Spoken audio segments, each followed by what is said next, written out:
What it is, great people, it is I, the homie, the one and only Ashton Reynolds, and welcome to episode 10. That's right, episode 10 of the Be The Change podcast. And you already know it gets better and better each time the number increase. So guess who I have in the building with me?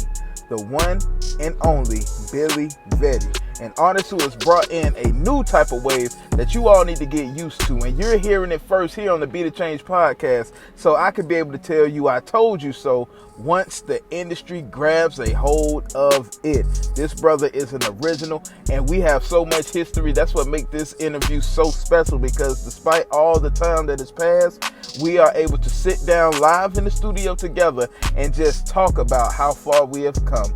In this interview today, you're going to learn about how he developed the wave that he is currently putting out on the sound waves. And most importantly, you're going to find out exactly who this artist really is. So with that said, people, sit back, relax, and hey, bring the theme in. Thank you.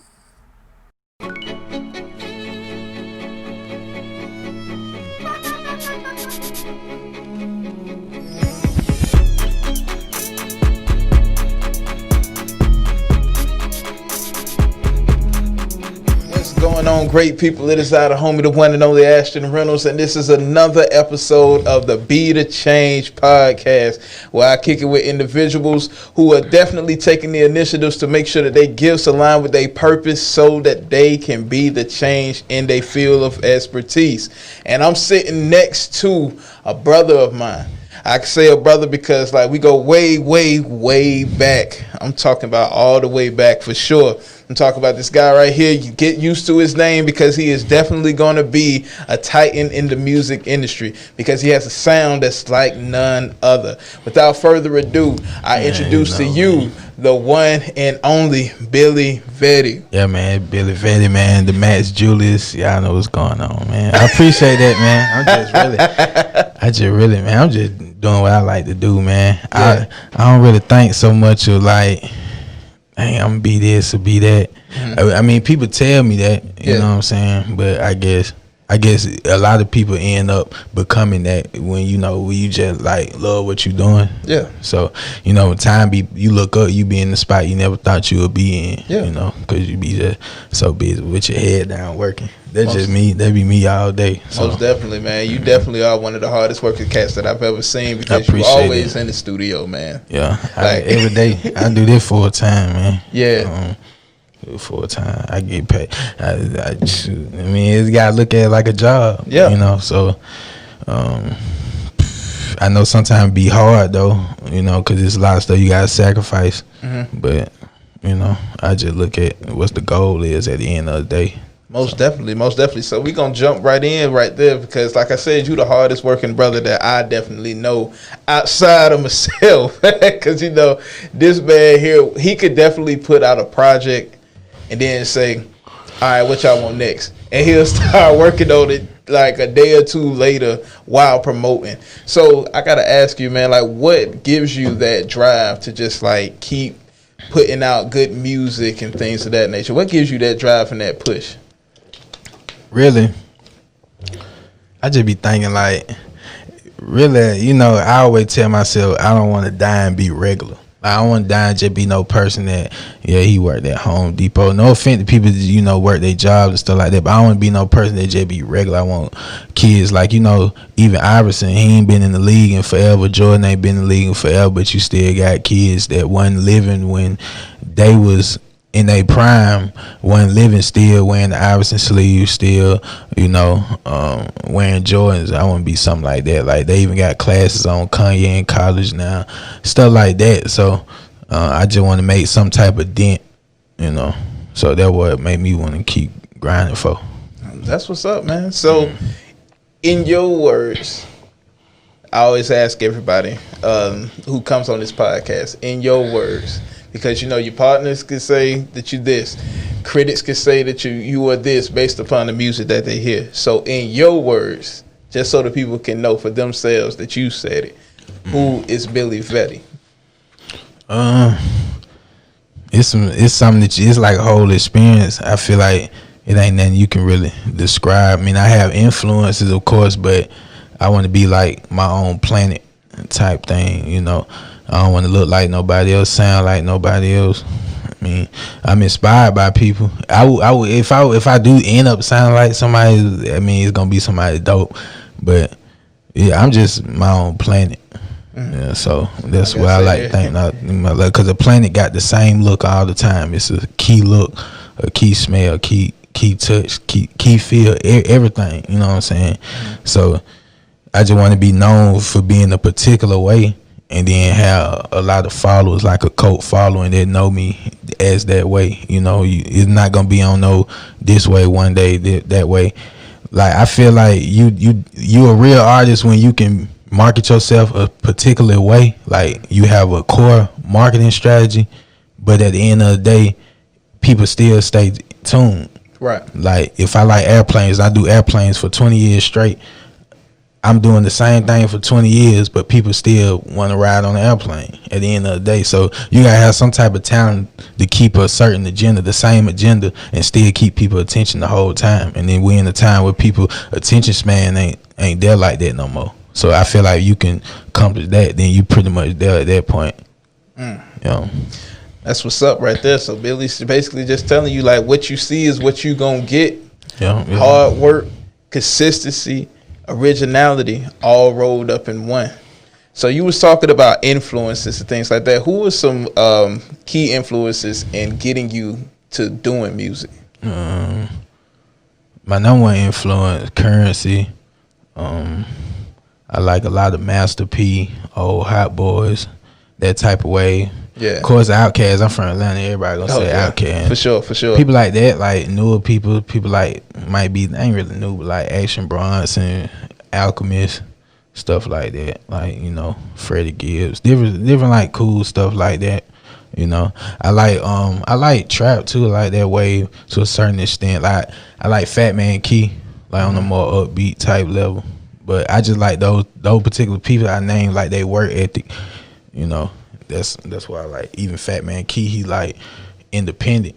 Well, I don't know. He might have a deal now. I don't know his situation, but it's like he's not big to where he like a Drake, but he's maintaining common ground. And he's consistent and he different. So I like stuff like that. That's what's up right there.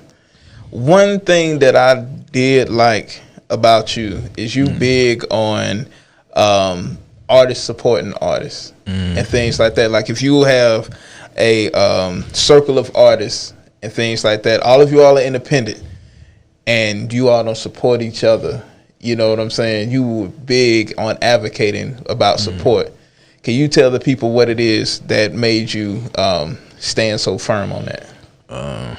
Because like everybody feel that guilt when somebody they see been working their whole life, and the guilt always come when two things happen: when the person either becomes successful or they pass on. You know, they transition over. So it's like they don't want to give you your flower. People say don't wait till they go and give them their flowers. Some people earlier than that. Some people wait till you get popping to give you your flowers too, though. You know what I'm saying? Because you be particularly gone out of their life, like wherever you grew up at, all your people that used to see you every day, they don't see you no more though. So you're not around as much, and they see you at the level that they wanted to be on. So at that point, that's when a lot of people want to support you. But I'm like, so, you know, support, you know, in the beginning, you know, even like with this podcast, you know, No Jumper started off. Every podcast started at the lowest point, and they reached the highest point. True. You know, that they could reach. So I feel like support stuff in the beginning, man, because. And then a lot of times you be knowing somebody, it don't even be costing to support people a lot of times. That's true. A lot of these shows, I just had the shows like 10 to get in, but I mean, people buy weed or buy shoes all the time. That costs way more than that. Like, spend $10, man. I got these stimulus checks, man. This unemployment, y'all getting this free money. Y'all might well drop a bag, you know, and you know, buy some music, man. Buy some merch, something like that. Come to shows, you know. My homie Truth Hayes here with me. Him and his crew, they be having shows, merch, all of that. So, I mean, buy that, man. People want to buy the Gucci's, man. That's way more expensive. Right. So we were just talking about that. Yeah. So for a pair of Gucci's, that's about 10 shows for you right there at $10. You know what I'm saying? Probably a little more. Man, That's definitely a big step because I've been seeing you advocating that for a long time, ever since the beginning of time, though. And I see that you mentioned quite a few artists because what I'm about to do is actually shift gears into your new music projects and what actually like made that sound come into fruition. So y'all are actually making like a new wave inside of the Atlanta area that's cool, laid back, that is opposite the trap sound. So everybody sounded like yeah. Like everybody sound the same. There's a few people like Fat Man Q, I stated before, like he got a different sound. There's a lot of other artists got a different sound in the city, but when they hear Atlanta, they expect us to sound a certain way. Right. You know, so a lot of people don't even know where I'm from. I mean, when they hear me talk, they know I'm from Atlanta or something like that, but when they hear my music, they don't even be knowing where I'm from a lot of times. They be thinking I'm from California, New Orleans or somewhere. Because that was the type of wave of music that I make on that type of way. Was you trying to do that or it just happened? No, I was trying to. Because I grew up listening to that. Like my dad had Hot Boys albums and I used to listen to Currency when I was younger, Master P, you know, like Mia X, stuff like that. So, I mean, that's like, I don't know. I just like that sound. Like, I like DJ Quick. You know, that's one of my favorite artists out of California type stuff. So I listen to all that. I be watching the old Death Row, 90, I think it was 95, 94 Source Award when they was in the jail bar and stuff. Like, I like that type of way. I be watching stuff like that. I like that type of music. Yeah. Yeah, so I got a Death Row pendant too. Like, just to, you know, just to have when I ordered it. I don't wear it. I just got it because it just look cool. But I like that type of way. You had to walk out on the street, tell folks, hey, come to Death Row. Nah, you know what I'm saying? I just bought it. I be spending my money on stupid stuff sometimes. I just like, man, it look like the real thing. Something about it. Oh my God, you always been a retro type of guy. You know what I'm saying? Ever since I first met you, you always had it like laid back. Like when I say we go way back, I remember the box phase, and he had all types of crazy parts and all that stuff, man. Like we go that far back. So, what I want to talk about now is the creation of Baker's Dozen. Mm-hmm. How did that come about? I was working in a barbershop. So now working in the barbershop, this dude came in and get a haircut from the dude that owned the shop. Mm-hmm. And he was like, yeah, I do beats. I'm from California. So that's the first thing I thought, like, hey, that's my wave. Most producers I was working with before then, they from Atlanta. Now, I like Atlanta music, but I just wanted something a little different. Mm-hmm. So a lot of artists or producers from Atlanta, they expect that I'm going to want a particular sound. So there's a lot of beats. That's what I was getting. But when I met him, he was like, man, I'm from California. So he played me some of his beats, and then after that, he was like, I'm about to move from Riverdale to over on the west side. So when he moved, like, as soon as he moved in, like, he wasn't all the way moved in yet. And he just told me, he was like, just come through the spot. He played me beats. So for like 6 years straight, every week, like 3 times a week, I meet up with him and I pick out like 30, 40 beats a day. And then I just write to him. And I don't record all of them because no artist gonna rap only on the same person beats all the time. Right, but, a lot of my stuff he produced too, so he produced a good bit of it. So we just been linking ever since, you know. Hey man, that's what's up right there, man. What's that producer name, man?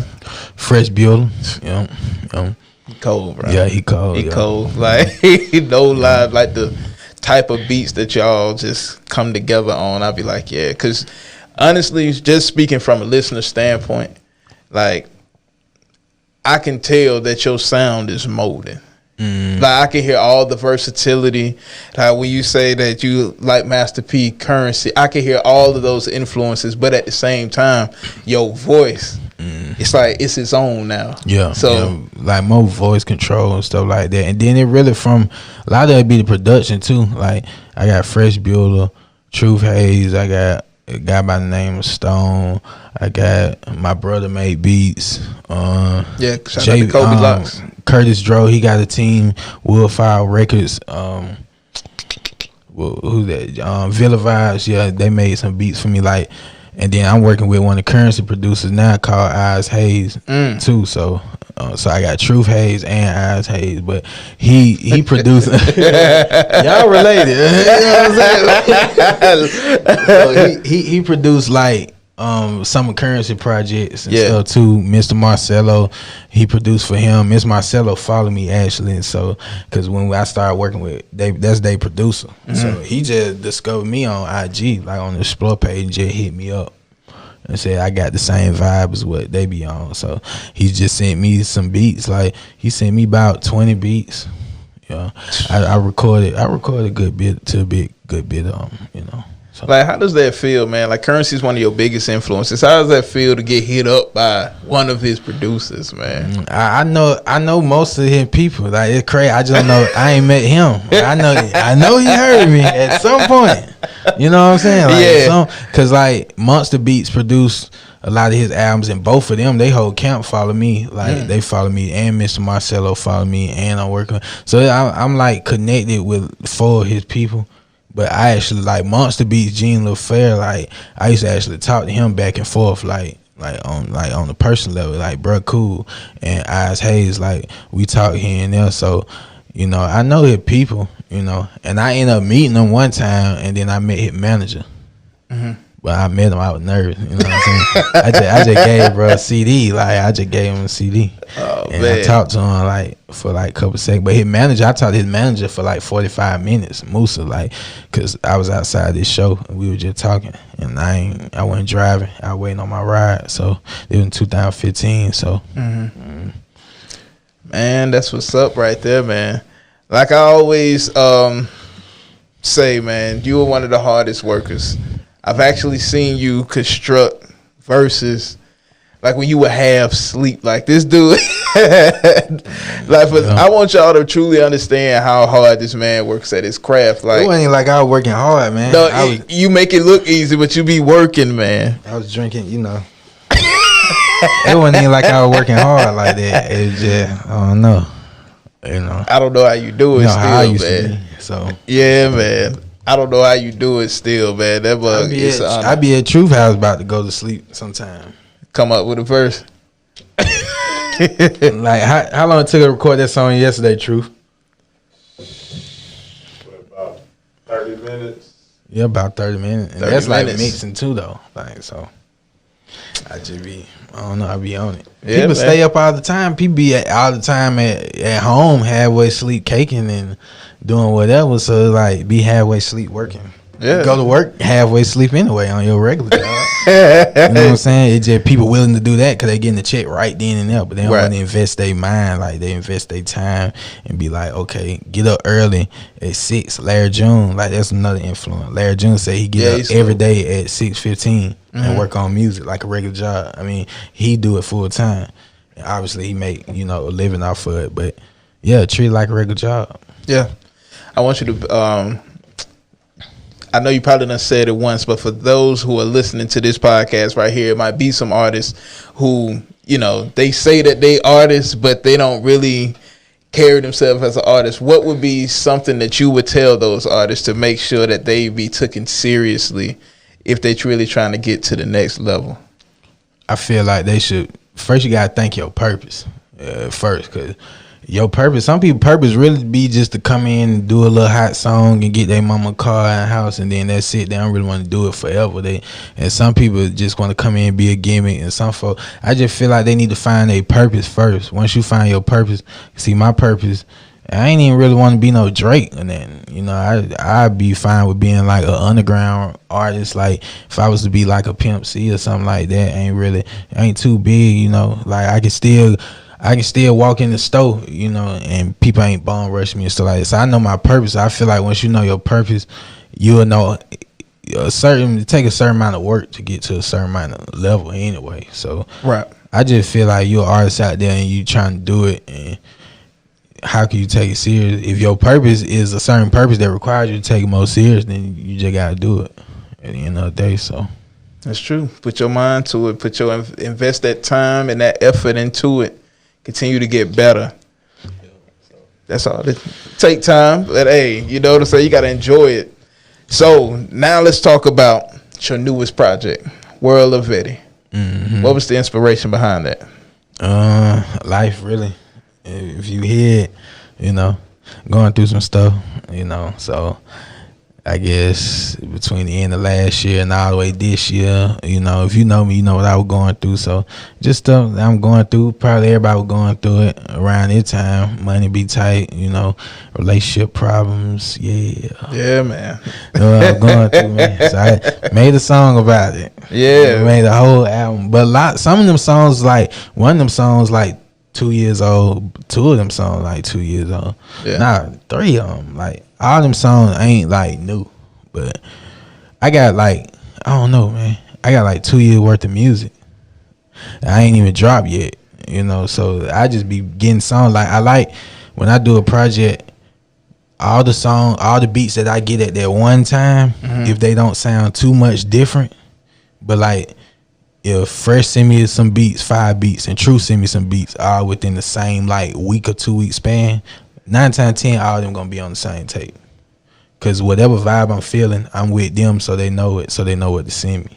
So they always end up being the tape. But on this particular project, I just grabbed like a couple of songs from years ago that fit the vibe. So that's just how that tape came about. I'm like, oh, it fit the vibe. I probably feeling like that too at the time.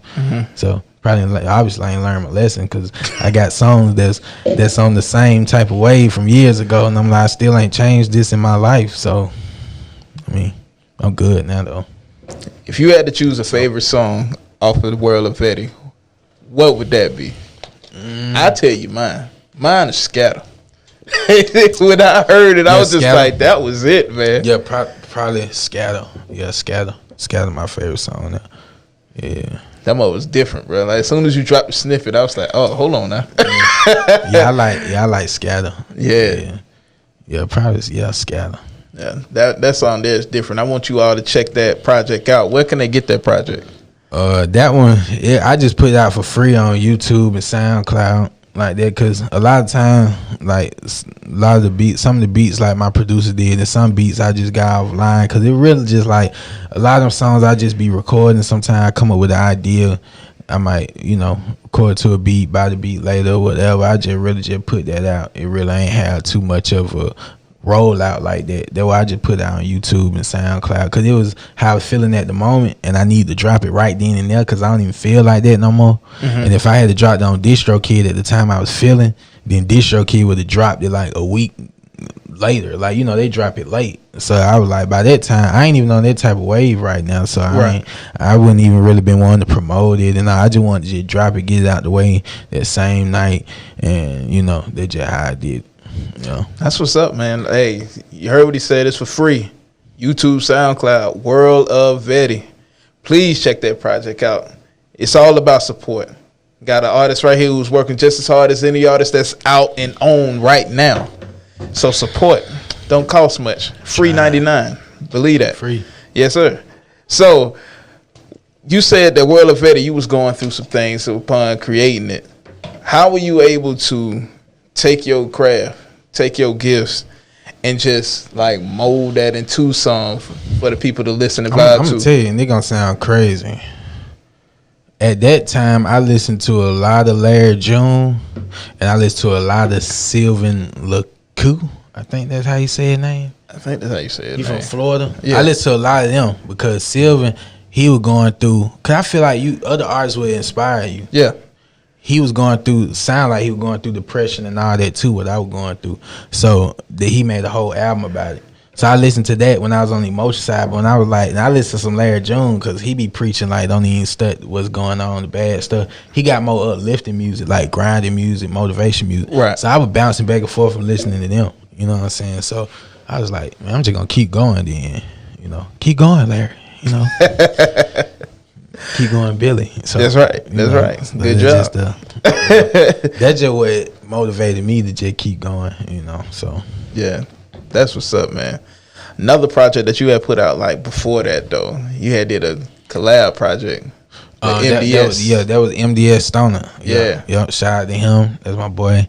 Yeah, we got a lot going on. Yeah. Oh boy, y'all had a classic. Yeah, that's one of my best friends, man. Like, buddy go hard. He the truth, man. This song Bucket. Yeah. Yeah, the whole project. I dropped Project LR. That was solo, but that was the manual. Yeah, the manual. I dropped that. Was it before Project LR? I think it was before. But Yeah, that Bucket Project single, Ella. it's at 10K now on YouTube. Yeah, that Bucket single. So Yeah. we've been just doing that though. Like we was gonna perform Bucket too out of town, but it was gonna be on some like opening up for artists. But you know these guys be out here scamming, so we ain't gonna do it. So, but It's y'all crazy. gonna catch it in the city. Straight up, Yeah. man. Hey, man, I'm proud of y'all, bro. For real, man. Most definitely. Yeah, we be doing the show too. If you want to come through perform, he be doing a Good Deal show every month. It used to be at Mother. They closed Mother down. It's at Pal's Lounge now. Yeah. Okay. Yeah, so I definitely slide we be through doing that. that. Definitely slide through that. They be free to perform. Tend to get in, but they get tickets out. Like if they know you, if your first time, But if they know you, like they see your face all the time, they just tell you to just come through, But nobody has to pay to perform though, ever. Like it's always just tend to perform. They do live shows too with the band. Live shows you have to pay. It'd be free, but to perform with MP3, you gotta pay. That's the only time you do gotta pay when you come up there. But they have regular shows to MP3 tracks that you just go at their showcases, just sign up early. Like it's like a real lineup. It ain't like no open mic where it's not like that. He actually pick his lineup like weeks ahead, and you just try to just get on the lineup early. Most definitely. Yeah, I'm definitely gonna do that. I be on most of them, but even I ain't on them, I still come through, catch me in the back. If you know me off the air, you know what I'm doing in the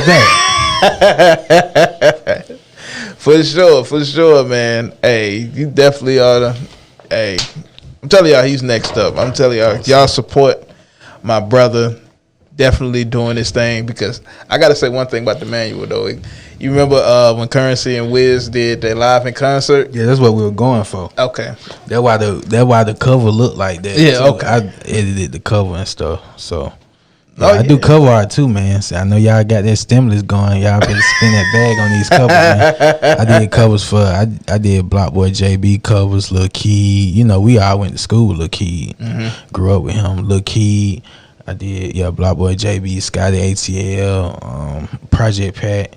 It's some more artists I done did cover art for. That's me what's and up, Truth man. was just Truth Hayes. We just working on some cover art last night. He do cover art too. So yeah, that's what's up, man. So what's next, man? Like anything else you working on? I'm working on that. Curtis Dro. I found out about him through Larry June. He was opening up for Larry June, and he's working with DJ Fresh. You heard DJ Fresh? He produced for Currency, Larry June, people like that. Dom Kennedy. He got a single coming out, or a project might be, but his team end up I think that's his brother. Yeah, his brother JP Villa. He produced a single for me, and it's gonna go on a compilation tape. I'm working on that. I mean, the single already done. Me and Truth got an album coming out, based off Bud the Rim. We working on that. We just came from working on it, And then as far as my projects, I don't never really say I got a project in the work. I just got music. Like I got a lot of music, man. I can drop an album. I can drop a mixtape every day for a year straight. Literally. So I don't really know when I'm gonna drop next. I just got a whole bunch of music, man. Let's just make music. I like that dude that be painting. Yeah. In the night. Just make music, man. See what we come up with. He did the afro. Like I have a whole I don't have no concept.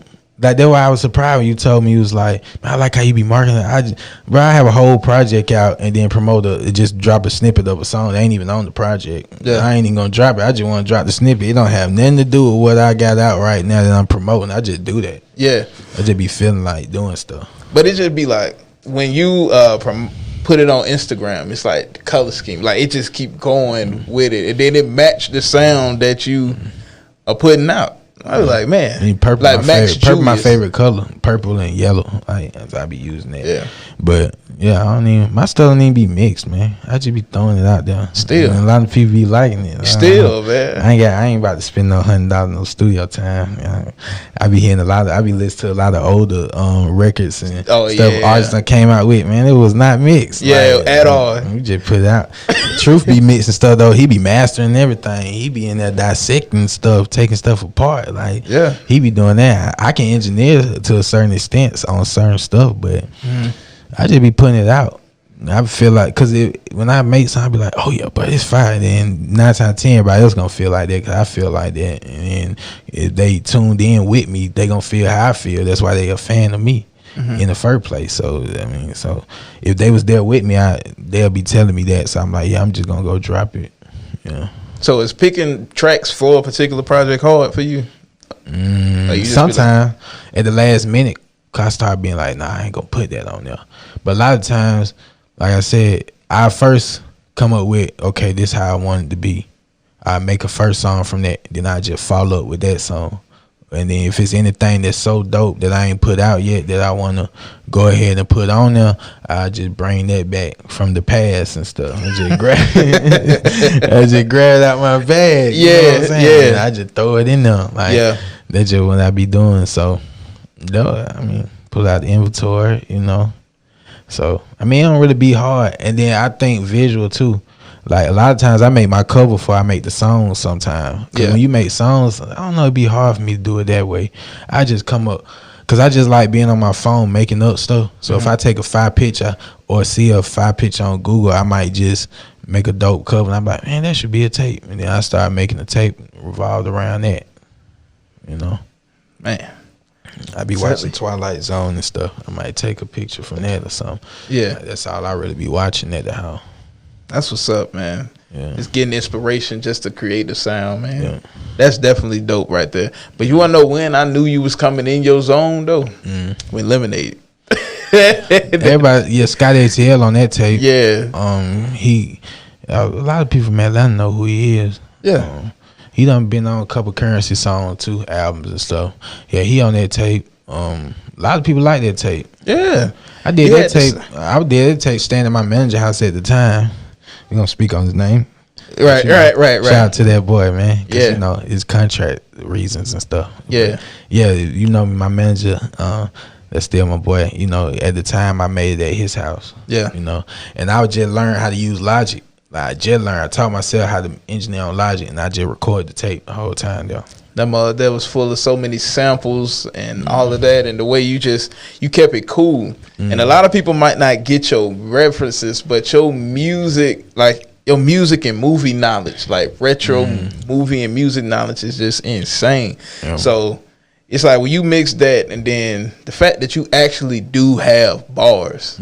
I was using real Lemonade commercials from like the 60s. Yeah. As the skits. Yeah. No, he had the concept down packed. Like, that one was dope, bro. I had the Eddie Murphy. Yeah. What that was with who that the was? lyrics. Elvis. Yeah. Elvis. Yeah. I had that skit on there. Yeah. I like them Elvis movies too. Like the one when he was going with that girl, she helped him start a music label. It was like on some hustle and flow type junk, only with Elvis. Yeah, he's singing every line.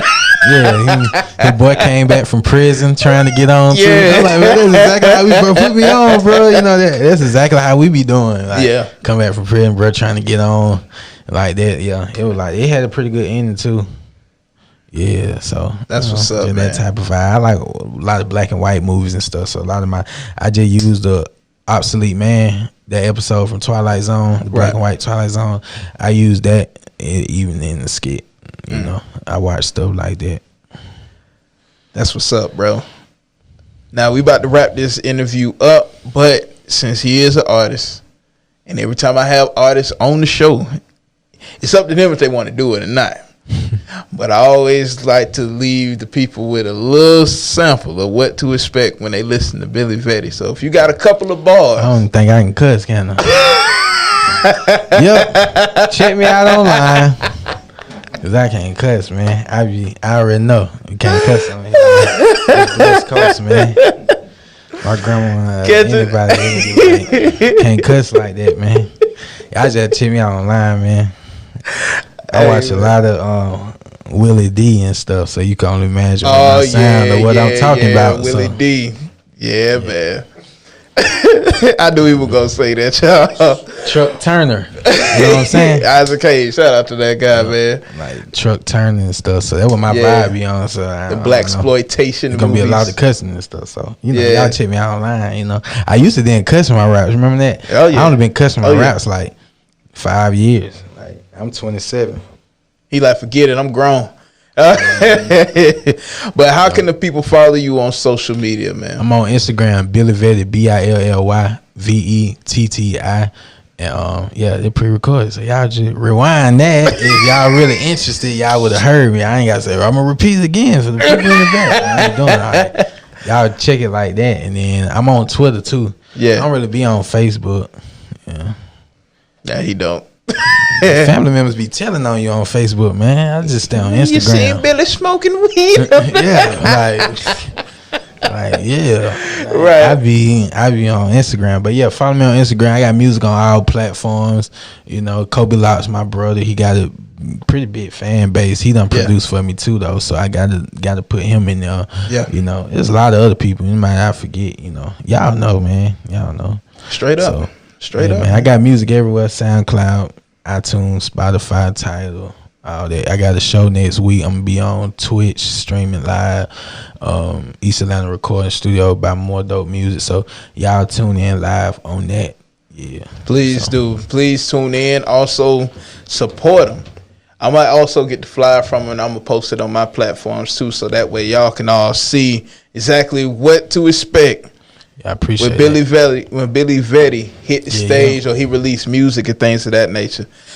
But great people, this concludes another episode of the Be the Change podcast though. But before I even do the final, say-sos, anything like that, is there any words of encouragement you want to give any other artists before we close it out? Man, do good, kid. That's it. You know what I'm saying? Do good. Because this show right here was good. So, I did my thing. He did his thing. Because Billy Vetti is up in here with the homie, the one and only Ashton Reynolds on the Be the Change podcast, people, where we take our gifts, align them with our purpose, and make change by being that change. Follow us on Instagram at official Be the Change podcast. Follow me at Blessed Coast. And we got the online store open. So get your merch.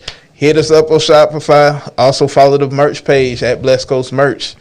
Or go to the website, www.blessedcoast.com. Either way, you're going to see the homie. So with that said, it's the Be the Change podcast, people. It's Ashton Reynolds, Billy Vetti. Yeah. We out. Thank you all for tuning in to this episode of Be the Change podcast. Now, as a bonus, here is a clip from Billy's upcoming video entitled Made Man. Fool, yeah. And we ain't moving unless the play good. We eating better so the plate good. I told her pull up to my hood. Yeah, vintage vest like I'm in a flood. Yeah, bring the drink, we gon' bring the drugs. Yeah, golf shorts when I'm in a club. Yeah, bubble kush when I'm in a tub. Yeah, make a play and brought it to my cuz. Yeah.